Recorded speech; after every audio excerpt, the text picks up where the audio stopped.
Il mondo del lavoro incontra i lavoratori di domani. Oltre 2000 studenti di 19 scuole di Trieste e Gorizia partecipano alla 13ª edizione del Salone delle Professioni e delle Competenze, appuntamento organizzato da Camera di Commercio Venezia Giulia e Aries insieme all'Ufficio Scolastico Regionale e Union Camere con il sostegno della Fondazione CR Trieste al Convention Center di Portovecchio. Ci sono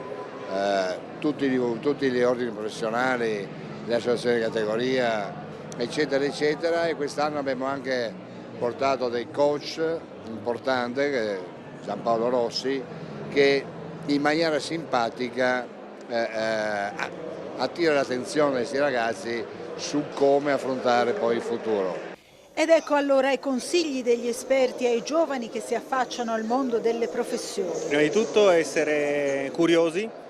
perché nei social alla fine gli algoritmi ci danno quello che più ci piace, quindi ci chiudono il nostro gusto e rischiamo di perderci una parte importante del mondo. E poi disciplina, quando uno ha un talento può trasformarlo in eccellenza soltanto se quel talento lo allena, e poi immaginazione.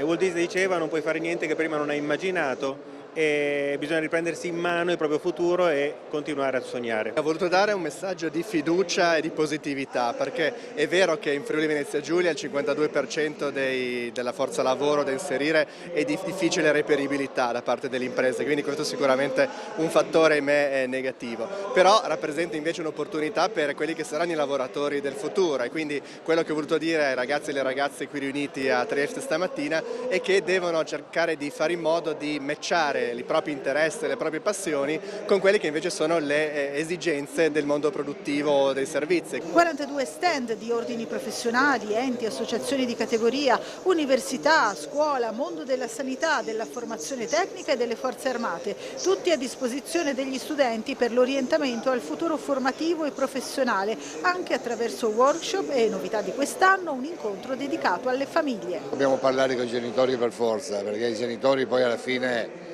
hanno dell'appeal forte sui propri figli su dove orientarli. Devono fare qualsiasi valutazione rispetto al loro futuro, immaginando e conoscendo quella che è la realtà